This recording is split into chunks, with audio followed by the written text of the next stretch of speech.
Thanks everybody for coming to the latest VOLTTRON office hours.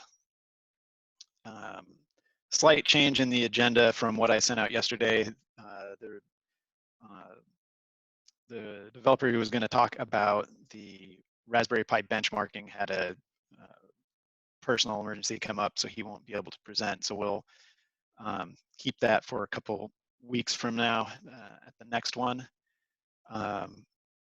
But I think a little later, maybe we'll open the floor to still collect some use cases around Raspberry Pis for anybody who's on the call.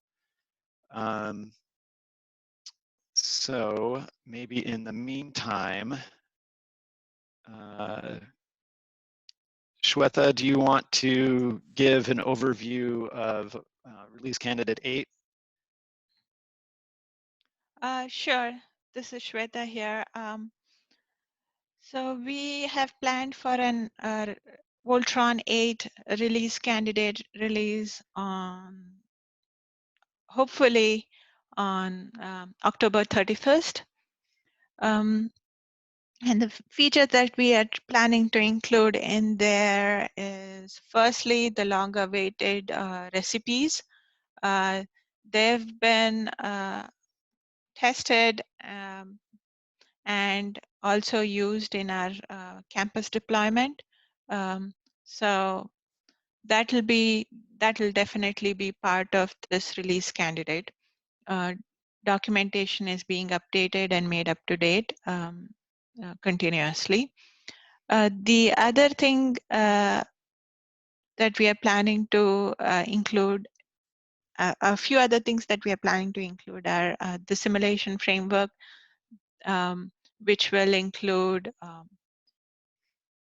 GridAppsD developed here within PNNL, integration with GridAppsD, integration with Helix co-simulation framework, which is also developed here at PNNL, and Energy Plus for building level simulations. So these things will be included in the release. Apart from that, we've been working on some unit tests, updating and improving unit tests feature for database that will be included in RC 8.2 RC. The other major thing is we have refactored the documentation and tried to remove loopholes that the community has been suggesting past few years, make it more streamlined and easy to follow along. So that is something that will be a continuous effort, but we would like to get early feedback from you guys once it has been moved to develop. And we had said that we will be creating a set of video tutorials for people to easily access, and hopefully the video tutorials will help them in installing and configuring various features of VOLTTRON.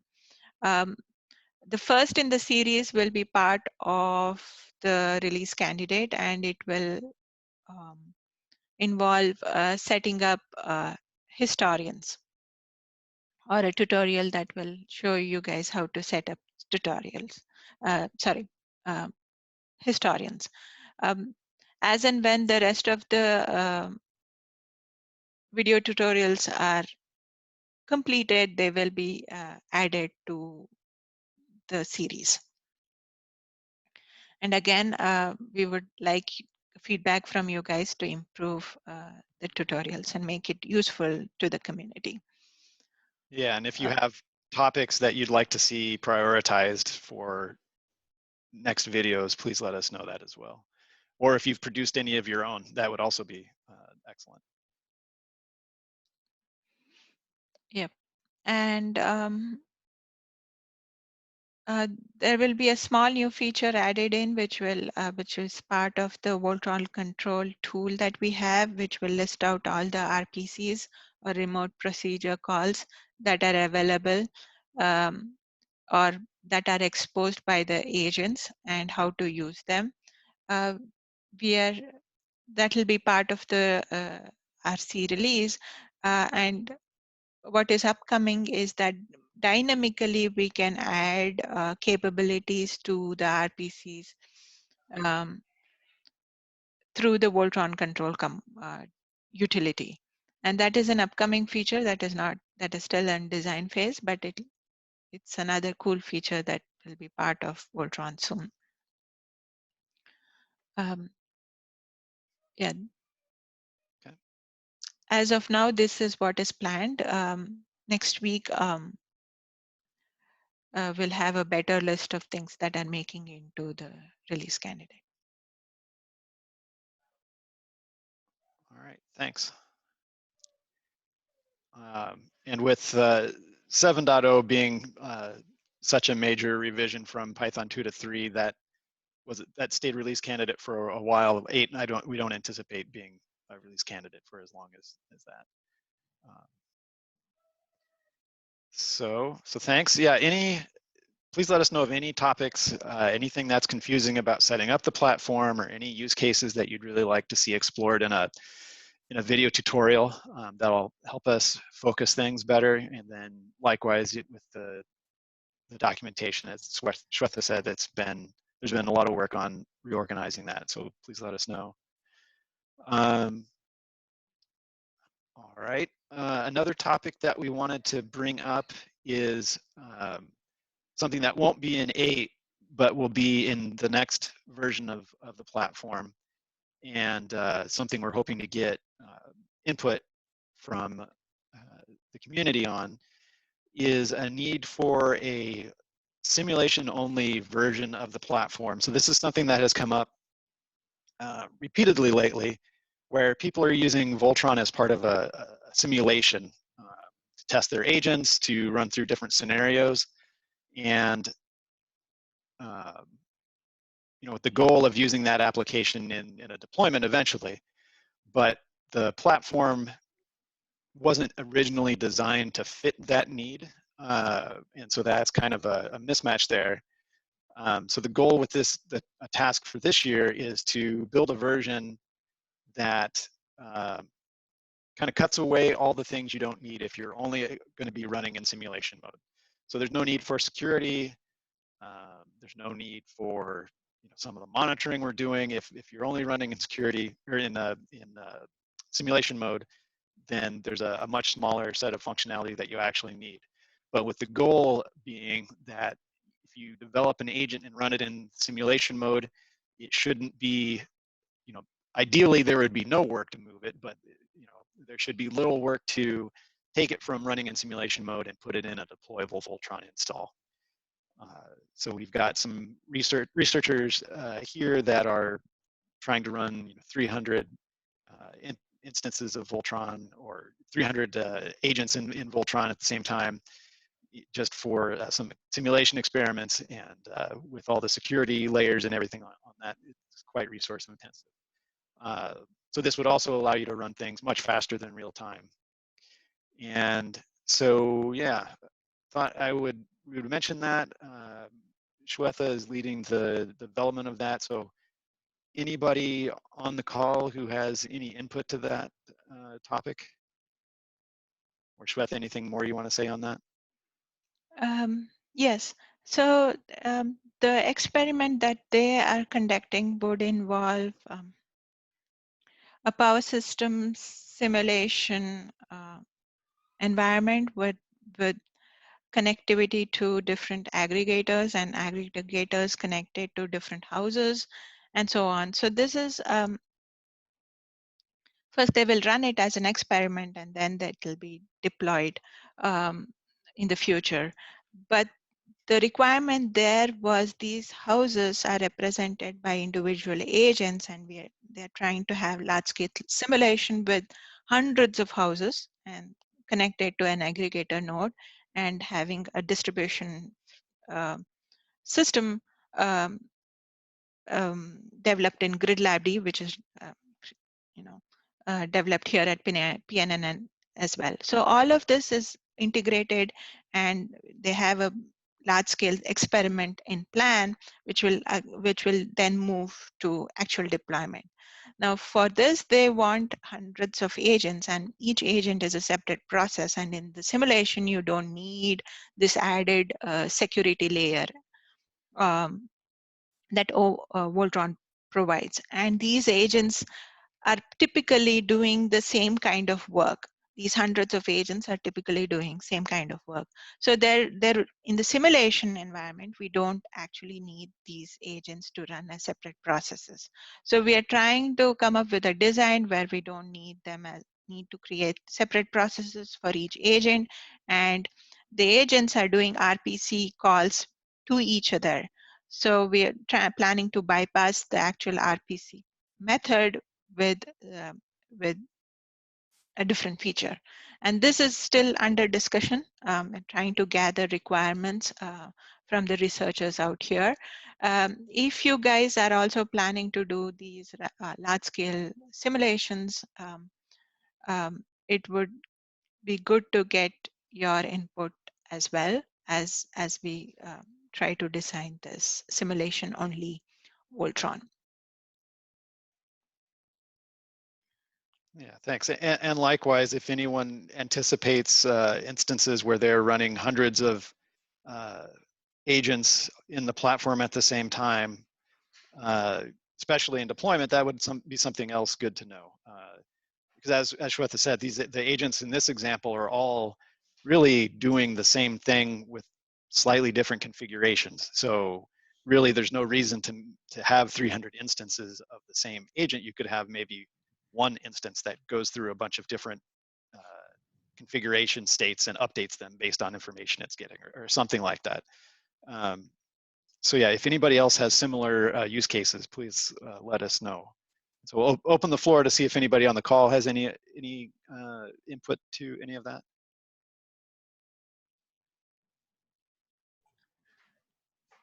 This is Michael Hammersley from Protocol Labs. I'm planning on doing something very much like that with the IEEE 123 bus, with each of those nodes being their own sort of separate instance. I'm curious to know sort of like where that trade-off of number of agents starts to become untenable on that front. Yeah, so we are in parallel, we are creating a benchmark. We're doing some benchmarking to figure out how many agents can be connected to the platform and be functional in the real sense. So we are getting some initial numbers. So if you're planning to do this deployment where you have these multiple agents all connecting to a single instance, then it wouldn't make sense for all of them to connect to a single age instance and not work properly, right? So in a simulation environment, we are trying to strip away the security feature there, and we are trying to strip away the case where you need separate processes for a single for each agent. Instead, we'll have a single agent representing these hundreds of agents or hundreds of user intended application nodes, and which are typically doing the same operation but running on different configurations and updating the status based on the power system simulation environment. Information that they see continuously dynamically. So for that, you don't need separate agents. So in simulation only mode, this makes sense. But in actual deployment, where security is important, you're trying to benchmark and figure out how many agents can be connected to a single instance and work properly. So just to add a couple, I had a question about that. With the 123 model, are you thinking, because I've been working with the 123 model, and what we've done is we've added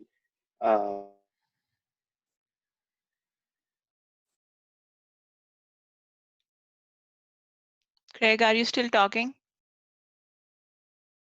We can't hear you. not cool. Nope. think you're back now. Try again. Okay. So I was just going to ask, with the, how were you planning on structuring the 123 with the nodes? Are you planning on doing each node as an instance, or what was your thoughts on that? The way that we have done it here at the lab with GridAppsD and stuff is there's a with the 123 nodes specifically, we have broken it up into 3 key neighborhoods, and then each neighborhood has a certain number of houses that's represented by a different VOLTTRON, and that's where that's what Shweta was talking about. So far, what we've done is we've been able to have about 300 house models running on a single VOLTTRON instance at this point in time. And so anyways, I just was curious how you were planning on extending or using the 120 that system. Yeah, with each sort of like node as its own agent is what I was planning on. So, but I hadn't been planning on breaking it into key neighborhoods like that. So it sounds like very, very curious. Is there anything you could present on that, Craig, or is it still pretty early? I mean, the neighborhood, the transactive neighborhoods has been done last year. I think it would be better to have Jamie come present on it. Okay. As a high level kind of overview of it, rather than in the weeds. If you want to talk in the weeds, I can certainly do that. But I think it would be, I think Jamie would be a good person to talk on here. Okay. Can I ask a question about two things? Like, there's a technical question and then sort of the scope of this.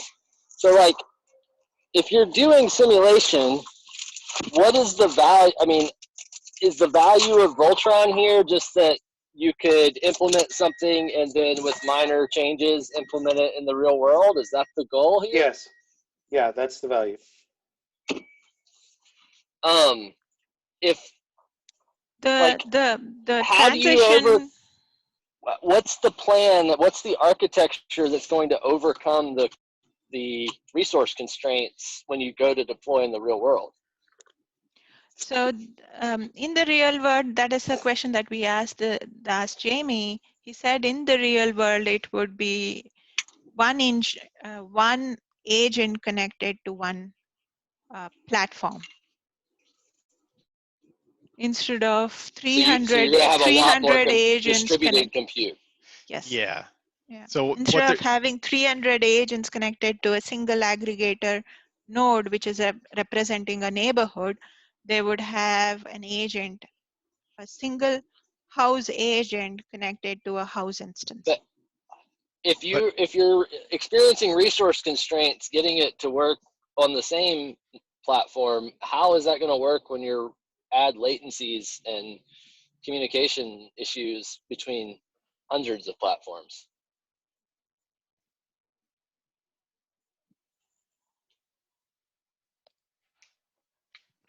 Yep. That's a good question. That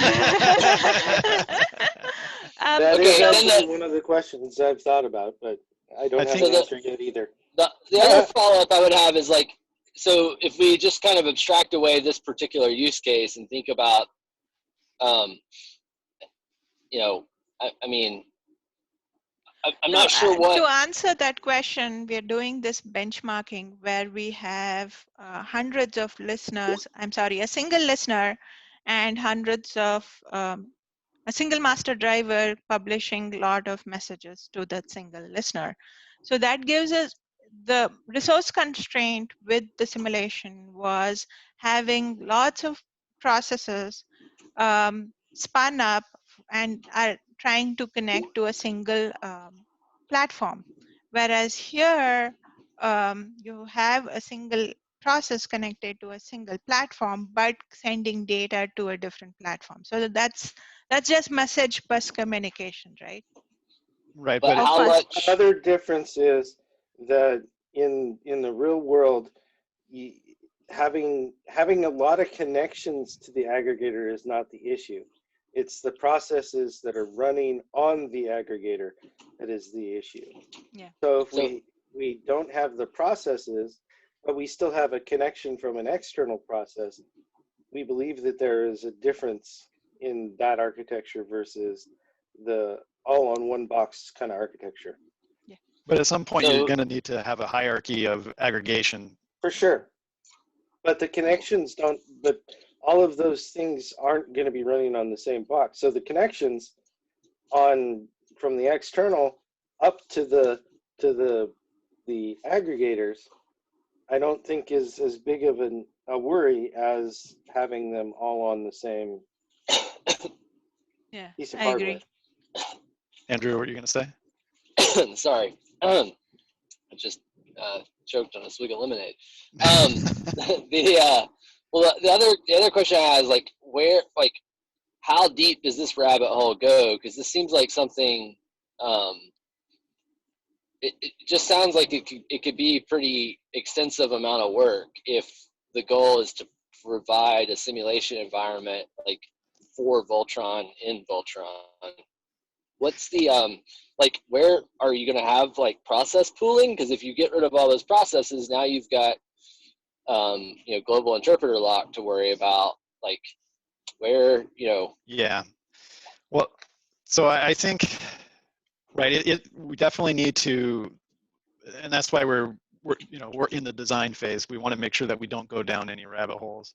And I think that it's Or at least not too deep of ones. right. Yeah, and one of the other reason we're asking to the community is there a real need, I mean, how to scope out how much of effort we actually have to put into it. If there is a need for simulation only VOLTTRON and people are hitting this threshold, then we have to seriously look at different kinds of options out there. So just need to figure out how much effort needs to be put in for this task. are there, I guess my question, thinking about it from that perspective of like, what's it going to take to do this, and what is this, like what is this, I think is the big question.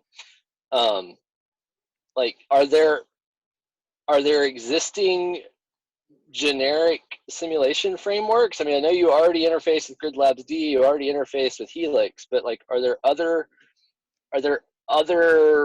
broader community, not necessarily DOE specific tools for massively parallel processes like this that we could have an interface for rather than implementing these features in the platform itself? Well, so I don't think, yeah, I agree. I don't think it's important that it's simulation inside of VOLTTRON. I think the bit that is more important is that you shouldn't have to completely rewrite your agent. Right. So the even okay, use your words. Okay, so it's not even necessarily a thing that the inside of the simulation thing has to be written in Python, right? This could be an entirely different language as the server platform, with a Python front end connecting from the agents. That's one thing that we have thought about. So yeah, but like it's at that point, do you make that like something you build, or is that like Spark, or I don't know. Or, see, that's the point that we're at, right? We don't know the direction that we should go at this point in time, right? or is it like is there an MPPI to VOLTTRON interface for HPC? I mean, yeah, right. Yeah. Yeah, I don't have any specific use cases around this currently. We've got some projects with ORNL where we're doing some stuff like this, but we're doing it in fairly, pretty much not resource constrained environments. So, that hasn't been a challenge. Okay. We're maybe doing 10 or 15 sites at a time, not hundreds. Right. But I would always be interested in the thing that connects VOLTTRON to a broader community of people solving these problems, rather than us like navel gazing and solving it from our viewpoint. Yeah, if there's a way to reuse something that exists, that would be the preferred route. Or even, I think it's just a way to there's the part of it of not, don't repeat yourself and don't do extra work. But the other part is trying to build a VOLTTRON ecosystem. The more we can provide value to other communities who might have the simulation modeling solved, but need the way to turn that into a real world thing. That's how you cross-pollinate these ecosystems and grow them. Right. So here's this community that could make use of your simulation environment and have something deployable at the end. Yeah. So I don't know what that means. I don't know enough about this space to make any specific recommendations. But I was also thinking sometimes I think just building an agent is a bit of an overhead lift, and if something like this could turn into I don't know enough about what you talk about. Each of these is doing very similar things, just with different levels of configuration. How unique are they? How much state do they have? How much is this a thing where Lambda becomes a platform like Lambda, or Spark or Flink or something like that becomes useful, where you could the part VOLTTRON would have to do is say, well, here's a framework for how you can do that at scale very easily, and here's an agent that will run the thing you built for that framework in a real world context on VOLTTRON. Right. Yeah. So instead of here's a VOLTTRON agent that runs in either one, here's code that you can use to test in your simulation, and then here's how you put this into an agent. Is that something like that? Or yeah, here's the tool. The tool exists, it's out there, and that may not be true, but the tool is let's assume the tool exists is out here. Here, the work that could be done, instead of thinking of recreating that tool in VOLTTRON, is here's how you can take the stuff from that tool, the input to that tool that you used for the simulation, and turn that into a real world application. Yeah. So there's been several instances where people start in MATLAB and then it gets translated into Python, or Julia and then translated into Python. I guess my initial take is I'd like to make it easier to skip that step. Yeah. So that it's not as much of a big translation from whatever you're doing in simulation into the actual VOLTTRON agent. So whatever that means in this context.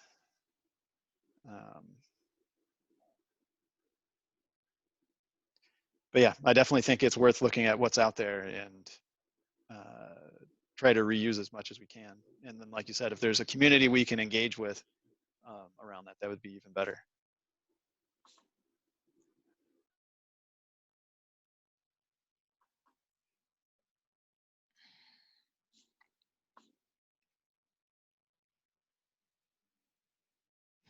Any other comments around that? So I think this is probably going to be a recurring topic as we try and define this and get a handle on it.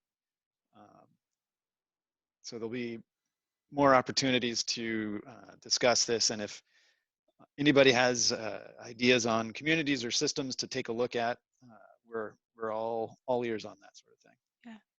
Maybe we'll come up with an initial design and present that and get your feedback, and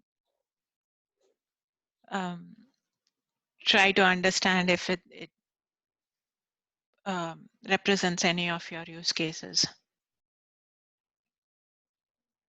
And then yeah, I think is able to cater to any of your use cases. Well, then I think getting Jamie to present at the whenever he's able to, I think that would be good too, because then it provides both background on this and then a chance to talk I'll talk about his project and see if there's overlap with what other people are trying to do. So, okay. Well, great. Thanks. Thanks, Andrew. That's all good stuff to think about.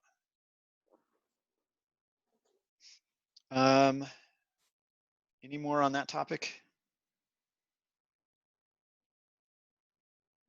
All right. Well, then I think we're about out.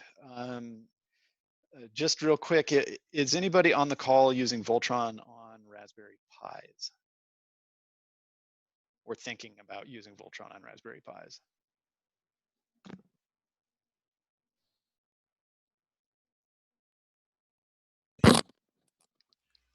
Hi, this is Robert. I think the guys from like Dave Raker from Ohio, I think he uses Pis extensively. Okay. Then we'll make sure that he's on the next one. Because we did some benchmarking tests on the Pis, and we have some results that we can show next office hours. Just needed to know how many of them are actually using VOLTTRON on Pis for their actual deployment. Yeah, and what the use case for them is. I think one of his issues in updating has been the fact that he typically uses Raspbian. Mm-hmm. And I don't know if there's a clear path for some of the older versions of Raspbian on VOLTTRON. So. Yeah, Ben would be able to talk to that. And then I know that the Pi 4, latest one that he used has been pretty good, and he said that this is the best Pi that he has used so far. So Yeah, it's a Raspberry Pi 4. Yeah. I don't know that it's using Raspbian though. I think it's using Debian, or either Debian or Ubuntu. Raspbian is basically Debian. Yeah. The problem is that if you've installed your VOLTTRON instance 2 years ago, yeah, and had it in deployment, it's not like easy like an Intel-based machine where you can just use apt to update the operating system. You basically have to reflash the SD card, and it gets a little painful. And that's just because packages are not there. Yeah, and then I've rebuilt, or I've actually compiled Python 3 from source on those machines, and it's been a while back, but I also ran into some issues updating, even doing that. So, but I've kind of I have a little easier time with that. I'll just take the machine down, replace it with another one, and then flash the hard drive, flash the SD card with a new image. So I don't know if he's exactly in that that kind of scenario. I think he has to actually have an update path. So Ben just joined. Ben, do you want to comment about the Pis and your experience using them? I can try. Was there a specific question, or do you want me to go over the slides I had planned to show when I was ready to start? Yeah, the topic that Robert brought up was the pain in installing VOLTTRON on older Pis compared to the latest one. Maybe you can comment on that. Oh, yeah. I mean, basically the issue is that I've seen is that with 7 and the move to Python 3, we just have, there end up being a bunch of dependencies that are not satisfied by the packages that are available on older versions of Raspbian. In particular, there was one place with this libffi package where it appears that the Debian package does not properly define its own internal dependencies, and so that apt package manager doesn't properly resolve them on Raspbian older than 10. And so with Raspbian 10, I've been able to install things fine, but if you've got a Pi that's on an older version, you're kind of stuck. And Raspbian, as far as I know, does not support any upgrade path to upgrade the distribution. They expect you to reflash the system.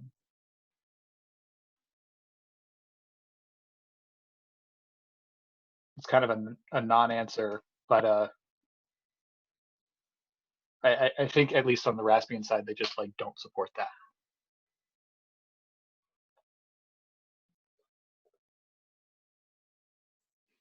And on Raspberry Pi 4, you've had better luck, right? So I've only been testing recently on my Pi 4. I didn't have issues that I knew were specific to the 3 when I was using that maybe 6 months ago, 3 months ago. I haven't explicitly tried it since then though. But the issues I saw were specific to the OS version, I thought. But also the Pi 4 is a much beefier board, and so kind of a lot of things are just a lot more painful on the 3 because they're slow.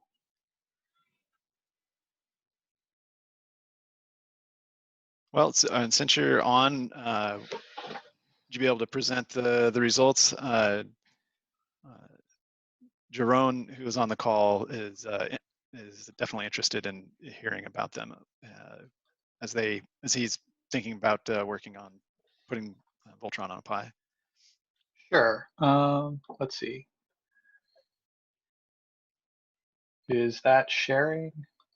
Not yet. There it is. Okay. So I just had 2 slides. So the first, kind of to go over what it was we were doing. So I had an RPi 4, and all of the tests I did were running Raspberry Pi OS version 10. I was using VOLTTRON 7 just off of the master branch as of a few weeks ago when I started standing this up. And for those who were on a while back when I gave the presentation on recipes, I did use the recipes system to do the initial setup of system dependencies and installation of the VOLTTRON platform that I used for these tests. I then actually ran the tests interactively. I didn't continue to use recipes for that process. So the tests I was doing, I was using just a kind of vanilla fake device with 18 points. The master driver was configured to have an offset of 0 between devices when it was doing a scrape with a standard scrape interval of 60 seconds. And the measurements I was taking, I averaged over 5 consecutive scrapes, and then averaged over both of those scrapes, as well as all of the available listeners that were configured. I'll mention that a little more in a second. Well, actually, the next bullet. So this was using a custom listener, which is just the basic class, which would consume the messages, record the current time of the process receiving the messages when they came in, as well as the time in the header of the message from when they had been sent. This was a modification from the multi-listener script that was already available in the repo in the scripts subdirectory, because I actually recorded all of these times for every message and saved them so that I could look at those offline, and had the option to do other processing of those if we had wanted to do that. So the numbers I'm going to show on the table in the next slide, I call a total scrape time. And this is the difference between the time that the last message from the last device was received, the difference between that time and the message header time from the source of the first message received, for any given scrape, where a scrape is the master driver going through all of the devices. So that's the number that I was looking at here. And so I went through a number of configurations. There were 2 particular kind of axes along which we scaled. So the first set was using a single listener, but increasing the number of devices. So that's the top half of these 2 tables on the left and the right. The left, I was running a kind of vanilla bench bootstrap of the VOLTTRON platform, but using RMQ as the message bus, and on the right using ZMQ. So I started with 100 devices. These are those devices with 18 points. And then I just kind of kept doubling it up, the number of devices. and then looking at that total scrape time, and then in the next column, just dividing out the number of devices from the scrape. Sorry, the number of devices, so that we see how that time is scaling with the number of devices. And we see it's pretty flat initially on both buses. RMQ is a little faster, but not really significantly, until we get to extremely large numbers of devices, so like 10 or 20,000. RMQ is doing better than ZMQ was at that point. So at that level, I don't know how relevant that is to anyone's particular use case, but that's where we started seeing the difference. The other big axis I kind of studied was fixing the number of devices at 25 for each of those buses, and then increasing the number of listeners. So these are just that same kind of very minimal listener agent spawned in its own process. And so in these cases, where I had more than one, the number here is averaged over all, however many there are in that first column. And so there's not as obvious a trend in this study, but was trying to cover cases where people might be running systems with many agents that are listening to the incoming messages. And then I only did one data point, didn't really try to explore this parameter space, but I took one case here, which is equivalent to this third entry, but instead of having 18 points per device, I had almost 5,000 points per device. It's keeping a multiple of 6, because that was kind of the easy unit to replicate. So it's just a huge number of points per device compared to the other case, to see how the scaling behaved. And again, when these payloads became really large with huge numbers of points per device, RabbitMQ was doing much better than ZMQ. And so that was kind of the full set of scenarios we looked at. The motivation being to kind of get a better understanding of when one might have performance considerations for looking at these two message buses. All right, thanks, Ben. And so yeah, just in general, so you've been working on Pis for a while. I guess any general observations? There was initially some issues getting going. Which version of the OS and Pi was that? Yeah, so there were kind of a number of issues with, I was initially running Raspbian 9, because that's what was already installed. And that's where I was running into these issues where the underlying system package dependencies of the various C libraries that were installed, they weren't fully resolved. There were some kind of things that should have been installed by the package manager that it just didn't install, or it didn't install a compatible version. And so at runtime, things would segfault or whatever. That all gets resolved if you can move to 10. The other issue I guess we've seen on campus is there's like some baseline level of system resources you seem to need to run RabbitMQ, the application. And so the performance on a Pi 3 might not be great just for that reason. I haven't observed any issues with the Pi 4, which has more cores and more memory available. Now I've only run it, so I did these studies. So this is with a fake device. I don't have any experience with a Pi 4 trying to run for extended periods of time or with actual hardware. Okay, thanks. So yeah, we given the issues that we had with Raspbian 9 and the Pi 3, this is what motivated this study, and yeah, it looks like Pi 4 is much better. So having said all that, I guess anybody, Jerome, what were you thinking for the RPi? As for the two modules for the discovery of backnet points and then for capturing the data, but I'm looking at Ben's numbers there. So 5,000 points per 400 devices. You're saying this, so one RPi 4 could handle 2 million points, or am I not understanding that correctly?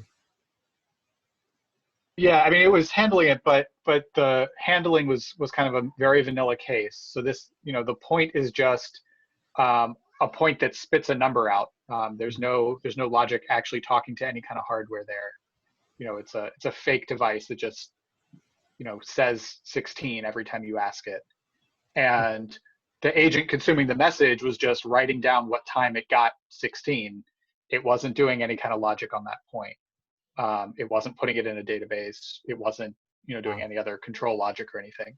So for the use case where you just want to capture the point, and I guess you temporarily hold in the story, and at some interval, I don't know, once an hour or something, you push it to your cloud database.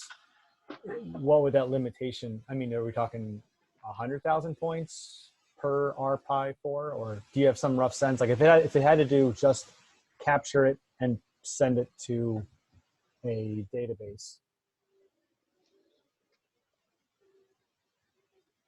I don't have a great sense of what the added overhead is. I think in a lot of cases, you're probably as limited by network as you are by the Pi4 itself. But so are you, Jerome, I have a question. Are you planning to have a single agent that is going to collect all the data and store it locally and send it to the cloud database? Is that what you're thinking, or are you planning to have two agents, one to send the data to the cloud and the other to store the data received from the message bus? If they are separate, then I think it can be better managed.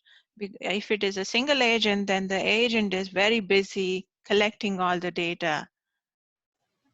And if it has to manage sending the message to the database to the cloud as well, then it would, the performance, there will be a big hit on performance if at all. Right. So do you have to have one agent per Pi, or you could have both agents on one Pi depending upon memory resources? Yeah, you can have two agents on that Pi, and one is writing to the local storage, local file, and the other reading and sending it. So that should be okay. Oh, that makes a lot of sense. So Jerome, how are you storing it locally? Is there anything I'm not just now trying to try this out. I mean, it seems like a great solution. But my programming, I'm an engineer by trade, and I understand Python well, but the whole everything else, the Linux side of things and all this other stuff is kind of more beyond me. I'm actually just writing a quick message to you all. Like if there was some kind of like Conda is the Anaconda thing for dumb programmers who don't know, who want help getting all these packages and dependencies loaded. Do you all do something like that? Something that would just load like one installer, or maybe you answer some configuration questions and it, boom, puts this installer together that does all the dependencies, the configurations via these recipes you were mentioning. Is there something like that, or? There's a couple things like that. Yeah. Okay, great. And I apologize. I haven't probably looked at No, that's fine. It's good to get this on the recording as many times as we can, right? So for a single instance, there's VOLTTRON config, which is vconfig. You fill out answers and it configures a fake driver for you. It's not necessarily the most fancy thing, but it gets you up and running, and you can launch it will take you through going from a cloned repository all the way through a working VOLTTRON instance that has multiple agents and a historian that stores the data, all set up. And then you can modify the master driver through some of the documentation on our Read the Docs site that allows you to talk to BACnet as well as Modbus and other drivers that we support. Then after you're comfortable with that and want to go further, you could go into building your own agents that you might want to do something interacting with things that are published on the message bus from your devices. And following that, you also then, after you've done that, you can work with the Ansible recipes that Ben has been working on to push the agents that you have out to wherever you need it, as well as with the platform to external tools or external platforms, external computers. So. Okay, thanks. I'll dig in and look for that. The VOLTTRON config, which is probably on the main site or in the repo, I'm guessing. I mean, I'm new to this, so I'll. Yeah, it's up on. If you look at read the docs, can somebody point him to the walkthrough of vconfig on the read the docs site, and you can just follow that, and that'll get him up and running. I guess the last thing is I've seen some different research papers, but maybe you all are trying this with the simulation, and I saw these simulators in the documentation, but I'd be interested in figuring out, like, is there a way to simulate, like, use a different computer before you go to the actual site to plug into their network and try to discover the backnet points off of their control systems, that you could have some kind of simulation on your own, on some, a computer at your office to basically act like a backnet network that's sending out data, and just to make sure your setup VOLTTRON, Raspberry Pi in this case, is configured right, that it's going to discover points, it's going to be able to log them and push them to the cloud, so you can test everything before you actually go out into the field and make a fool of yourself. We have used a product that's called BackNet Simulator that that has done just that. It runs on a Windows machine, and we've configured points on it. It's not a free thing, but there is such capabilities out there that you could certainly hook up and use as such and scrape it and all of that. One thing that I have done in the past when working with the BackNet driver is the BackPipes repository, and I'll toss a link in the chat. But the BackPipes repository includes like a sample. It's not quite a device, as it were, but at least a sample for creating connections. So at least that would kind of give you the ability to sample connecting the driver to something. And then, if you're comfortable with it, you could, of course, expand on that. I think that's something we're interested in, but we haven't quite gotten to. I thought that was with Modbus. Was that? Or Both. does Modbus Both have a have different that. thing? Mm-hmm. Okay, cool. Thank you all. I appreciate it. Yeah. You said it's called BackPipes? Yeah, that's correct. I'm going to send you a link here in just a sec. And yeah, and if as you're doing any of this work, if you're having trouble finding anything in the documentation, let us know, because that's obviously a place where we need to improve. And getting back to your use case a bit, do you need the data? Do you need a local data store, or do you just need to have it locally long enough for you to put it into the web service?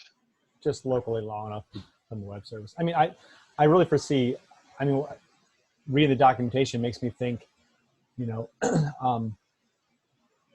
I guess you can actually send out signals. Like, I'm thinking it'd be amazing during the setup of sending out very, very short term, like short interval data to, say, modify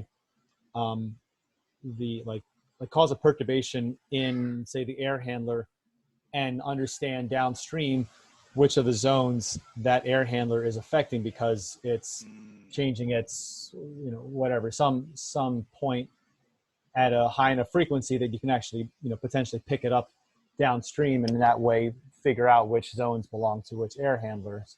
Okay. But that's, to me, that's further down the road. right now, just being able to collect, identify, and then get that point list and collect that data with this system. It seems very promising. It sounds like it's a use case for this, and I just want to, yeah. So thank you. Yeah, no problem. Well, and so the reason I asked about the local cache, so that's basically what the historian framework does. So the historians pick up data from the message bus, immediately dump it to a SQLite cache, and then try to store it permanently with whatever solution it's configured for, whether that be or forward it off to another place. Yep. So if you wanted to ultimately have it in a cloud resource, then Right. that could be the solution for that. Yeah, so the historians that are listed there, those are meant to be local historians. I didn't see, I guess you just have to have like an S3 bucket, you just have to give it the address. You could give it the web address of that S3 bucket and permissions, or I guess have to make sure the S3 bucket has, I guess, public permissions to push it there. Yeah. Okay. Okay. Thank you. Yeah, so with the historian framework, basically, you would get, by extending the historian, you get the caching. The part that would need to be implemented would be, how do I store the data and how do I know when it was successful,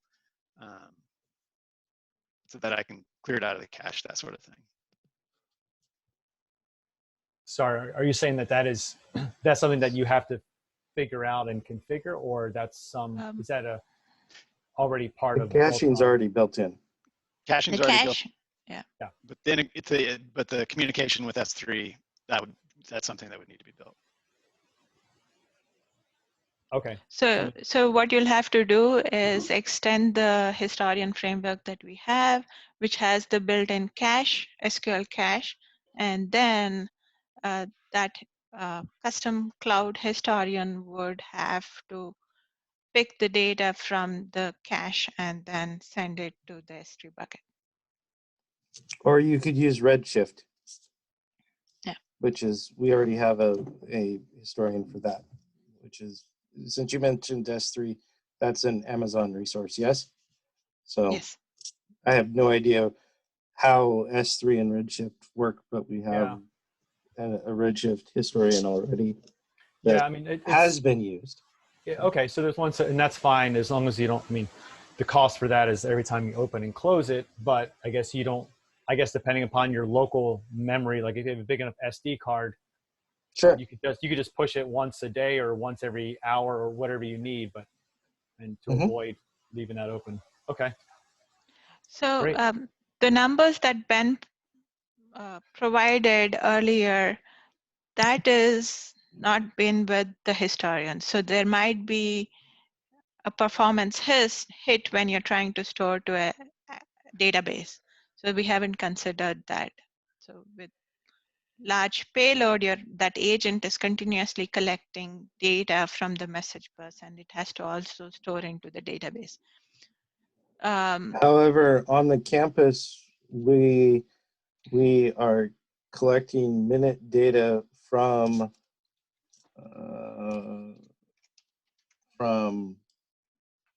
I think, well, we have over 17,000 points in our database. We're collecting minute data.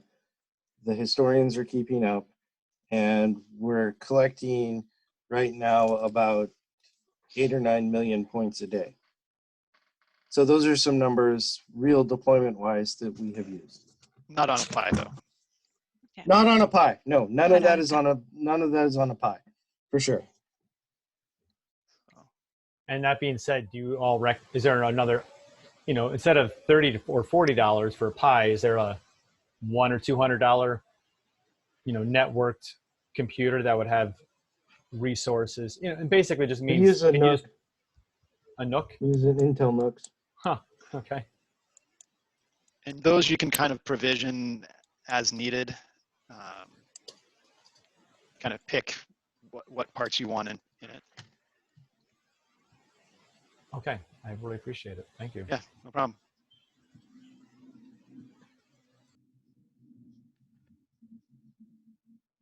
All right.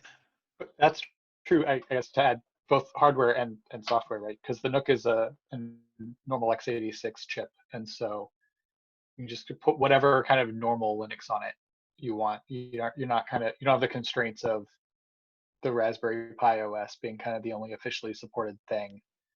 At that point, you're basically at a normal Linux server as far as the OS is concerned.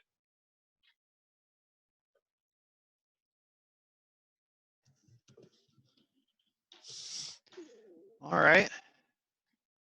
Well, we're at time. Thanks everybody for the conversation. Jerome, let us know how it goes, and feel free to reach out to us if you have any questions or issues and anything at all. It's an interesting use case that we want to. Oh, so this is not a typical use case. I mean, I guess are you typically trying to read a point and possibly modify it or control it? So you're getting the input and then you send a different output than maybe the system would normally send in order to optimize control sequences? So there's optimization applications that have been written and like intelligent load control applications. Mm-hmm. It might be time for another applications overview, actually. Yeah, some of Robert's stuff just became public. Okay. GSA as of yesterday. Okay. So that might be worth bringing him and Amelia and crew in. I don't know. Okay. We also we typically do continuous storage, right? If we're writing to, even if the database is on a different system, if it's on the same network, then you don't have any penalty for doing kind of regular inserts. And so there's not a motivation to try and batch things up and only make one API call to something like S3. Mm-hmm. Sure. Yeah, no, I was the Redshift one. It just, I mean, you can really keep your costs down if you don't leave Redshift open the whole time. So if it's, you have to have it, you can control it within AWS to turn it to basically turn it on and turn it off, which I guess that could be done at some regular interval with pushing the data. But yeah, if it's just writing to S3, then, which sounds like a little more difficult, there's not some easy integration there. You have to do it yourself, it sounds like. But that, yes, that would, ideally, it would just push the data, whatever, at a very short interval or kind of continuously. That would be more ideal. Andrew, you're using S3 on top of your platform, yes? Is Andrew still on? I don't even know. I don't think he's there. Okay. Andrew's doing a lot of stuff with Amazon and S3. So he would be a point of contact that I would recommend for you if you're wanting to do stuff with S3. He would be more, he would have a deeper understanding of how he's doing it anyways. So. Oh, that's good to know. Okay. What was his last name? Rogers. Rogers. Okay. Okay. All right. Thanks, y'all. Yeah, thank you. All right. Bye, guys. Yep. Thanks, everybody. We will see you in a couple weeks. Thank you. Bye.